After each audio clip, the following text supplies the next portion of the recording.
Welcome to GAEL Unscripted, where leadership meets learning and real conversations drive real impact. I'm Ben Wiggins, Executive Director of GAEL. Join us as we go beyond the headlines with Georgia's top education leaders. Let's elevate the conversation.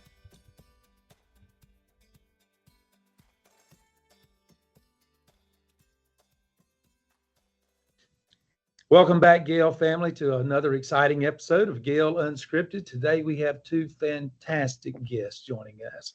We've got Dr. Buster Evans and Dr. Jason Branch. Most of our GAEL members know both of you, know you extremely well, but with all of the turnover in leadership, we've got so many new assistant principals and principals. They may not know you as well as others. So why don't y'all take a chance here or a moment to introduce yourselves to our new members? We'll start with Ben, I'll be glad to. Thank you so very much for the opportunity to be a part of this. You know, we love GAEL, and Jason and I have become very fond of doing podcasts, and we think it's a great medium today. My most recent leadership job was executive director of the Teachers Retirement System of Georgia. Did that job for 9.5 years after a career in public education, mostly in leadership. Most people will not realize that my two jobs leading me eventually to the superintendency, first of all, was a substitute school bus driver for Valdosta City Schools while I was working on my master's degree at Valdosta State University in 1979 and 1980. And so that was a short-lived experience, but I kept my CDL license for many years, but would not tell anybody because I was afraid that they would make me drive the school bus as a school superintendent to earn my keep. But after about a 10-year career in the private sector, working for a corporation, I knew that my heart was in education. I had already begun to teach some at the college level, and I had an opportunity to kind of go into the back door that a lot of people don't realize. And I began my first real work as a TRS member, working as a consultant for the Heart of Georgia RESA in Eastman, Georgia, and basically learned the work and learned the value that our RESAs do all across the state of Georgia in supporting school systems of all sizes, but particularly the small sizes. That job led me to that opportunity to be assistant superintendent in Bleckley County Schools, then was superintendent in Bleckley County for 11 years, superintendent in Forsyth County for 7 years. And at that point, I was then sentenced to prison, which was one of the best opportunities in my life. And I'll fill in more about that later. That's fantastic. Yeah, a little more traditional path for me. I graduated University of Georgia, had the opportunity to begin my career at Glenn Academy, which is a public high school down in Glenn County as an English teacher and basketball coach. From there, went to Cobb County as an assistant principal and athletic director at McEachern High School. My first principal opportunity was in Douglas County at Chapel Hill High School, served there for a number of years, then had the good fortune to be hired by Dr. Evans in Forsyth County as principal of South Forsyth. Finished my career in Oconee County for the last 13 years as superintendent of Oconee County Schools. And as you know now, have the great honor and opportunity to serve as executive director for Teachers Retirement System of Georgia. Perfect. So both of you are former superintendents. What led you to want to be a superintendent? You know, Buster, you talked a little bit about your journey, but what was it about that job that you were drawn to or that you wanted that challenge?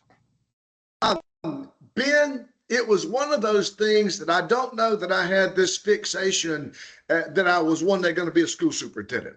I began my work with Heart of Georgia RESA, and, you know, I've said for a long time in my life, you become like two things: what you read and who you hang around. And so as I worked with superintendents at Heart of Georgia RESA, began to work with student data, began to work with school leadership, there were people who I think believed in me and gave me opportunities, maybe that I didn't even know that I had. And I've long felt that leadership was transferable. You can be an effective principal and go there to do a lot of different kind of things in leadership. I had the opportunity to be in the business world for about 9 or 10 years, and being in a leadership capacity there, even during my 20s, led me to the opportunities that I had in public education. So, but there were some people that really opened the door for me, who believed in me and gave me some opportunities to continue my leadership. And if I began to call names, I would leave some very important people out. But including, first of all, my RESA director, who came to me one day and said, hey, I want you to really consider going back to school and get your doctorate. I did that. That opened another door or two. There were a couple of superintendents that I worked with doing their strategic planning facilitation, and that we just built great relationships with them, and that opened the door. And then once I then had that opportunity just to take whatever job that you have, do the very best that you can do with it, and build relationships. And I believe it opened doors for us in the future. And I know that's very much that defines your career as well as Jason's as well. Absolutely. Jason? You know, I think what I tell educators and individuals, the span of my career is always looked at, you know, how do you have a larger impact? And so, you know, as a classroom teacher, certainly I was focused on the 30 individuals that were in my class each period, and working and doing the best I could to impart knowledge and help them gain and learn as I transitioned into each of the roles that I've transitioned into. You know, each time it was starting to look at, starting to look at it and say, okay, well, you know, I've got these questions. I'm starting to think about it differently.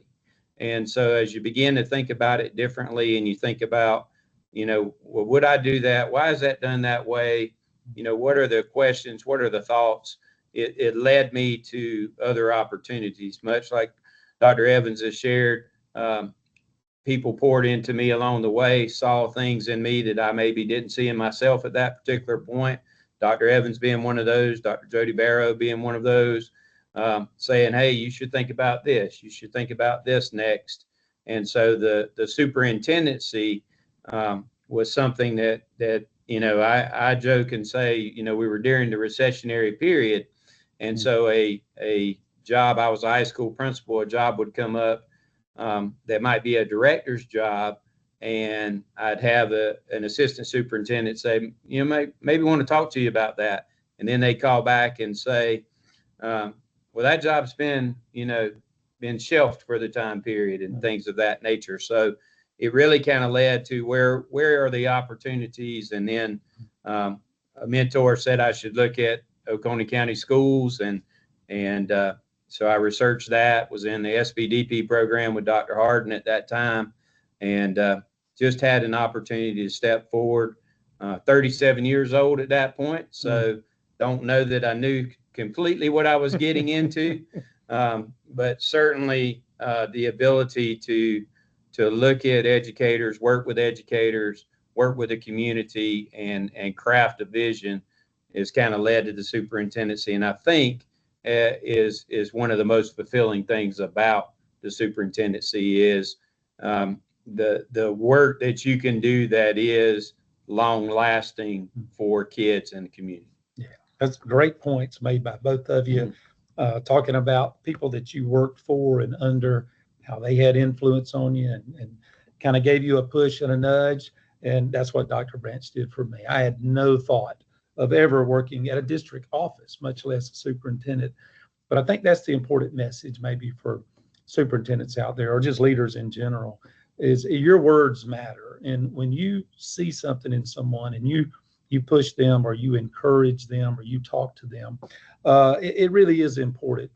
And your words carry a lot of weight for those people that work under you.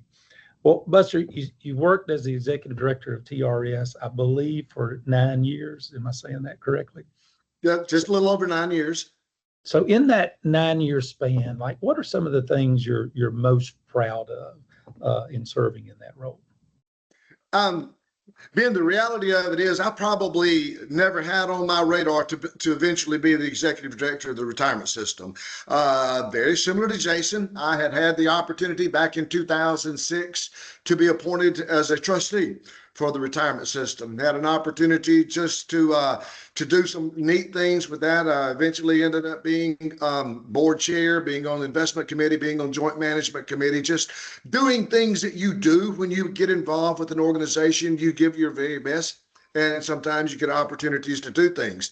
I had retired in 2014 from the superintendency in Forsyth County Schools to go do reform work in correctional education as a part of Governor Deal's criminal justice reform, never thinking that going to the teachers retirement system would be on my radar.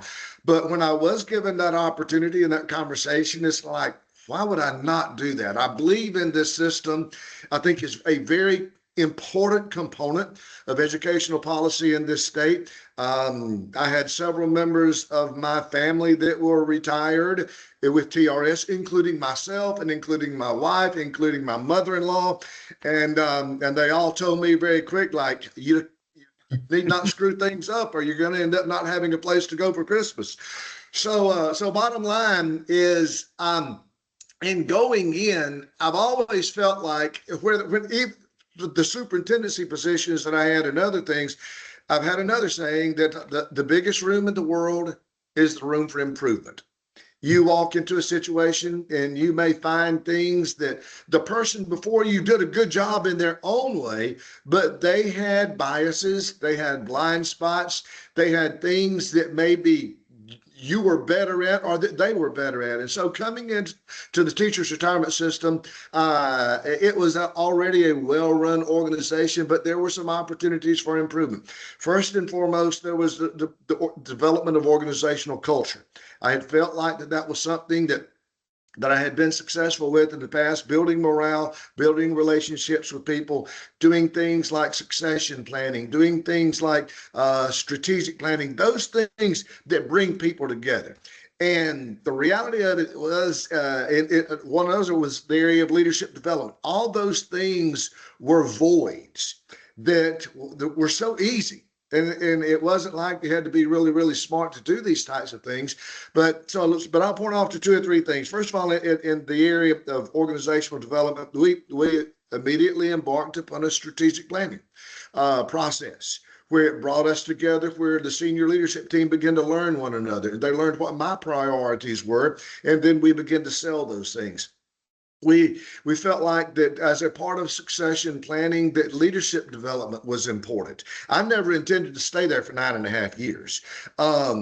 But it was a part of, as things just worked out, it worked that way. But we developed our first Leadership Development Institute.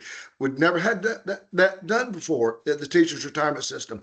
Our people responded extremely well. We did things as a result of that to have continued leadership development. That was so successful. We did another one.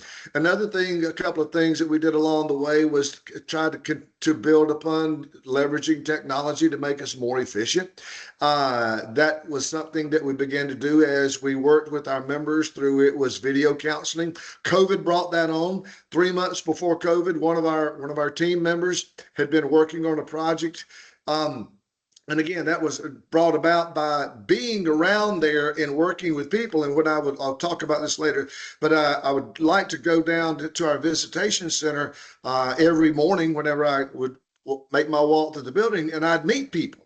And they would say, "Oh, I'm from Moultrie, Georgia." And I said, "Well, Ben, I know Ben, your superintendent down there." I said, "Oh, don't tell him that I'm here for retirement counseling." "What about Dr. Branch in Oconee County?" And so I would meet people, and I said, "Where did you drive in from?" And they would say, "Well, I came from Valdosta." 6 hours by the time that and they were just worn out. It would take them 2 days. And you know what? We began to think about there have to be other ways rather than people leaving and spending 2 days. And so we developed video counseling. That was right at the beginning of COVID. Well, at the same time, we were working on opening up the Macon office as the same thing. I would meet people who were from, Camden County, Georgia.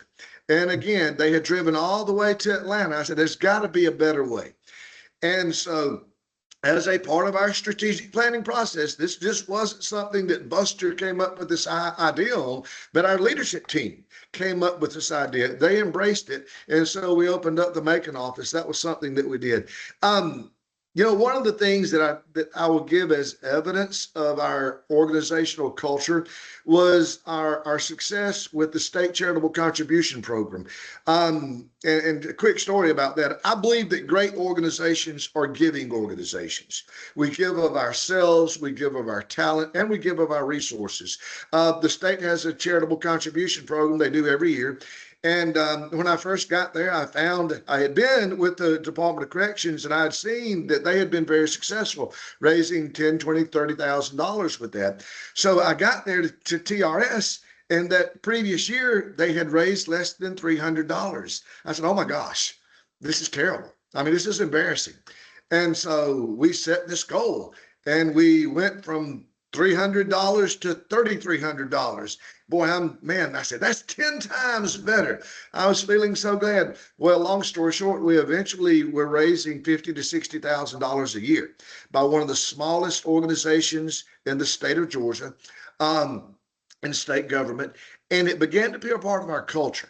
And it began to sink into me that our people were responding to a series of small things, no one particular thing. As a result of that, our teachers' retirement system of Georgia, and I have no doubt this is going to continue to be this way under Dr. Branch's leadership, we have the lowest turnover rate of any state agency in this state, less than 5%. People come there, they enjoy working there, and I think there's a couple of reasons for that. Hopefully we've made the right culture, but two, they believe in the mission, and they believe the fact that they're being a part of something bigger than themselves, contributing to successful educational policy and seeing happy people retire. And one of the favorite things I love to see people do when they would come into our center for face-to-face counseling, they would stop outside of the TRS sign, and they would take a selfie, and they would be all smiles. And you know what? I think that's one of the images that sticks in my mind about, after somebody has devoted 20, 25, 30, 35, 40 years, they're being able to go out and feel happy about what they accomplished in life was a very meaningful part of me. And that's probably a longer answer than what you wanted, but it's been a very positive experience, and I'm glad that I've had the opportunity. That's great. Well, I know the virtual sessions have been very well received, and the people in South Georgia greatly appreciate the Macon office. And Buster and I both had the privilege of living in the one of the best places on earth, right, Buster? Moultrie. Absolutely. And Buster shared with me a few years ago, or a number of years ago, that his wife actually taught at Sunset Elementary, where I went to school. It was a small world. Jason, talk to us a little bit. You served on the board. So, I know a little bit like that with GAEL. I'm on the board. I think I know what the organization's about, but then I become the executive director, and it's a little different. But how did that time on the board help you transition into your new role? Yeah, as superintendent, we serve on lots of boards. I think I counted one time, and I was on 22 different boards, but none as prestigious as TRS, and the honor of being appointed by the governor on that board. And so much as Dr. Evans has shared, the staff, the culture, the understanding, I knew it was an outstanding organization. But as you get the opportunity to be on the board, work with the individuals that lead our 7 operating divisions, the executive director, the staff, and you hear their expertise, you learn more about everything that they're doing. And then I had the honor of being able to be on the investment committee, so see how our monies were invested, and the professionalism and expertise of the staff there. And then joint management committee is a committee that actually takes teachers' retirement system and employees' retirement system, and we come together for several different topics and discussions. And so just being able to see the outstanding work that's taking place on a daily basis, the tenure, and we'll talk about this more later, but average tenure is almost 20 years of individuals that work there on a regular basis, hundreds of years of leadership experience. And so it just, when I had the opportunity to retire and take the opportunity to join the organization, it really was a tremendous opportunity because I knew so much about it.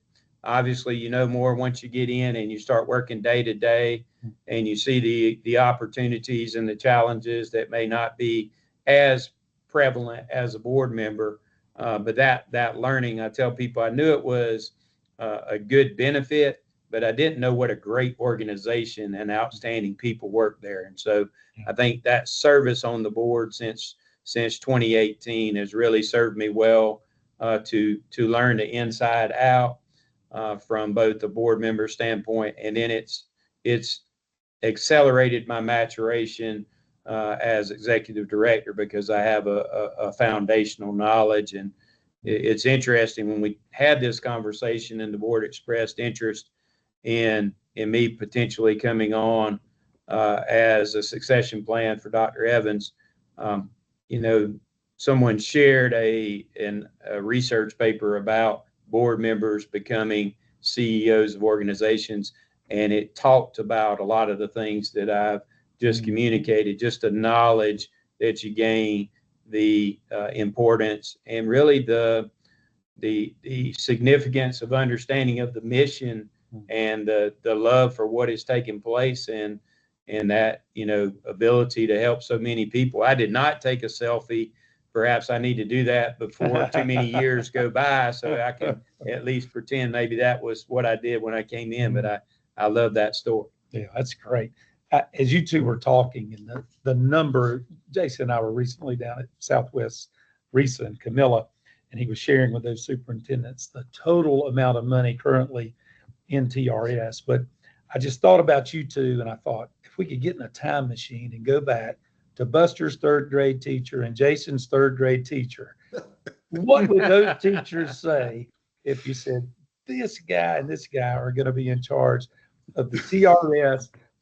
What's the current number? Is well over $120 billion. Do you think your teachers would be surprised, or they saw that coming? You know, I don't know that anybody would see that coming on my side, but, you know, being you mentioned third grade teachers, I will say Miss Linda Woods was my third grade teacher, and she started serving as page representative. And so I had the honor of seeing her each year at summer GAEL, and she would tell my wife and kids stories. But I don't know that those stories matched up with the path that I've taken, but certainly honored to be a part of. That was awesome.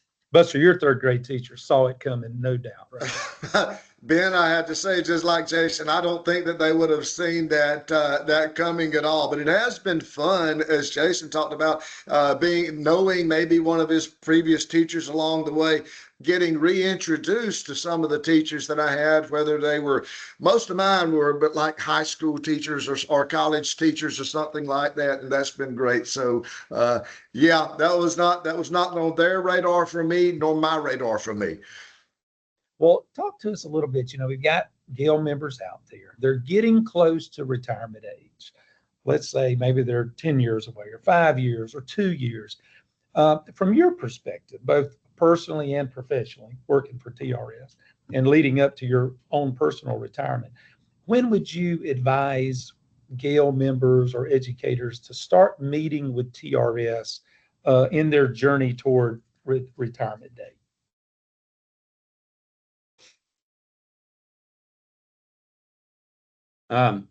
I'll go first on that. I think it's important to have knowledge along the way. And so one of the things that I think TRS has done an excellent job of, and I think this goes to recruitment and retention. I know we're going to talk about that a little later, but you know, we have new hire conversations. We have new hire opportunities.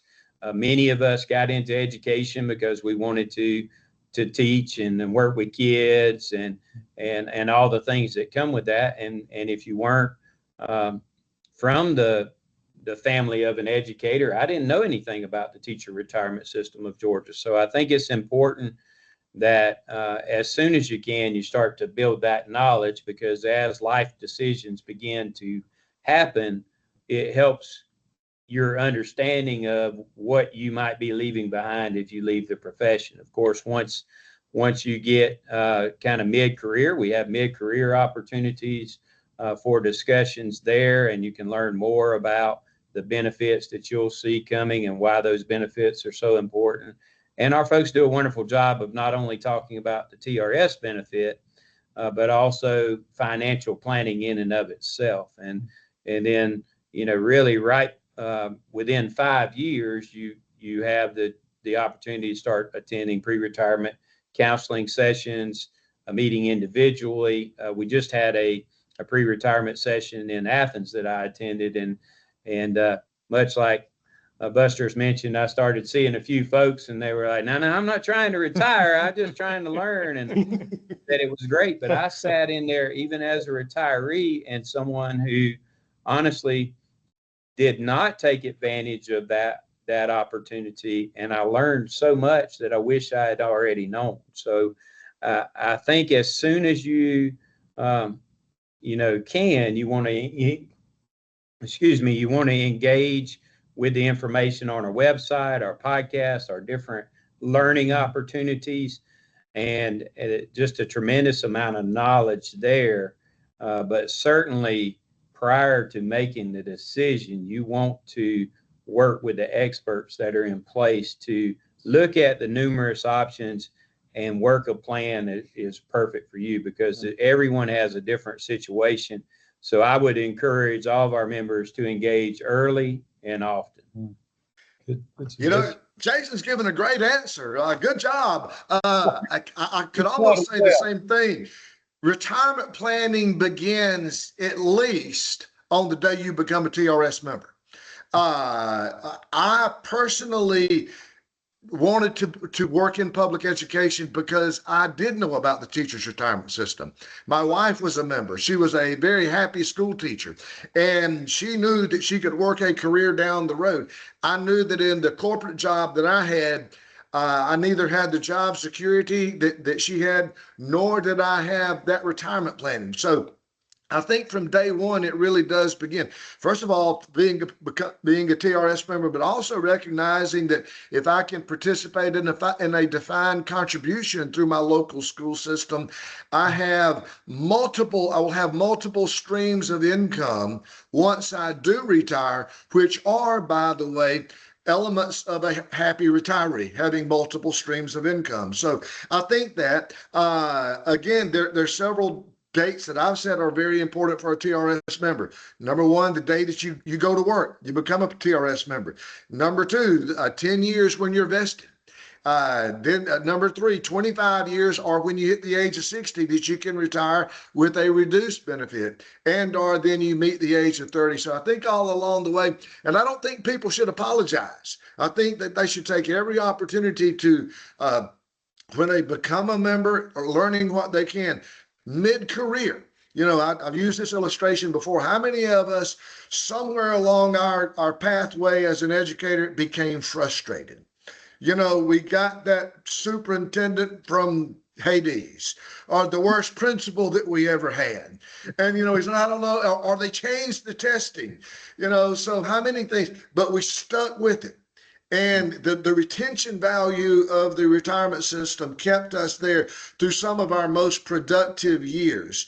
So I think we should not make any apology for it, but certainly by the years of 20, 25 years, begin to look, okay, these are some things that I can do to make sure that I have maximized my retirement, that I have gotten my sick leave days and all those types of years.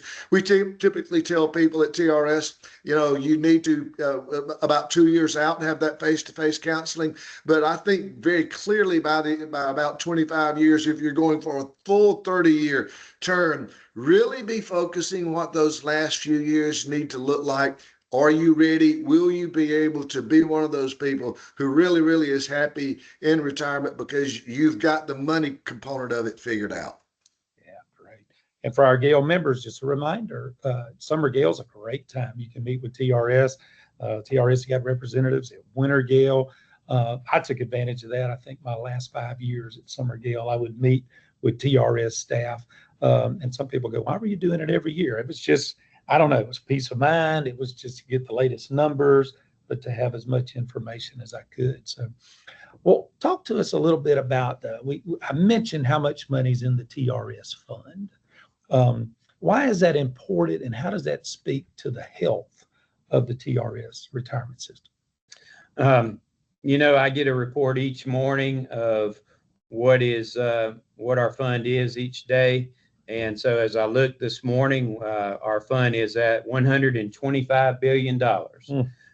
So perhaps maybe just enough for me, you, and Buster at this juncture. But no, I think it positions us well to serve our 500,000 members, certainly our 156,000 retirees. We have one of the highest performing pension systems in the nation. In the last 2 years, we had a 26.7% return on our investment.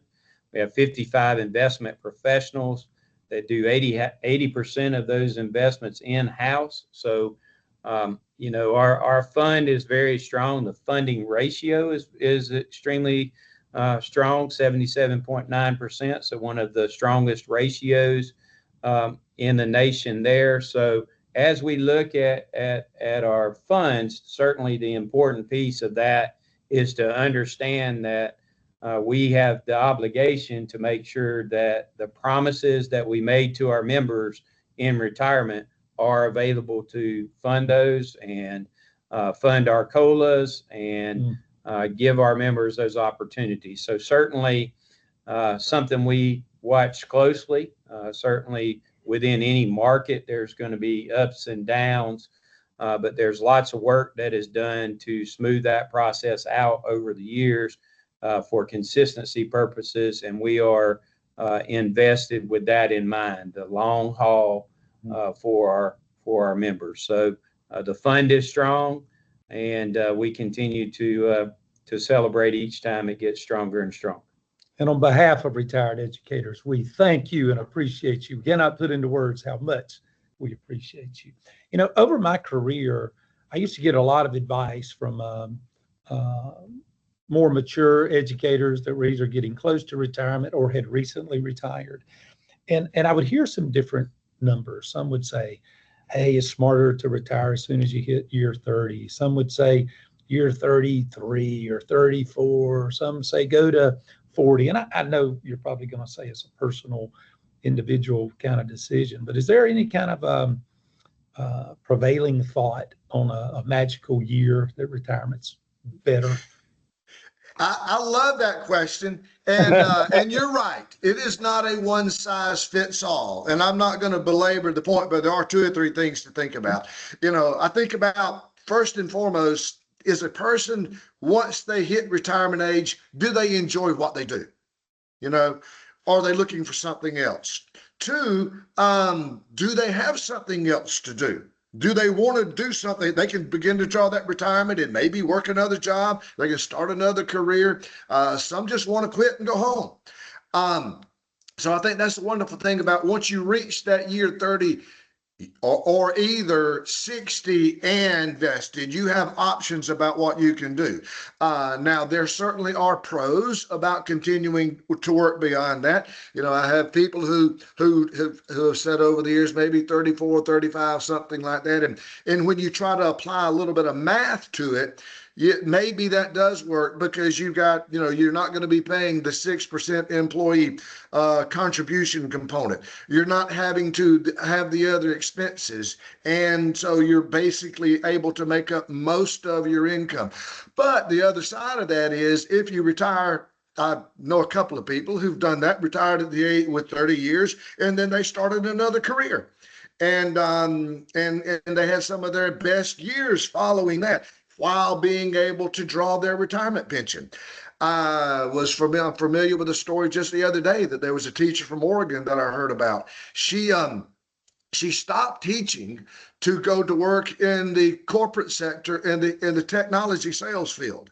She quit teaching making $75,000 a year. She now makes $300,000 a year.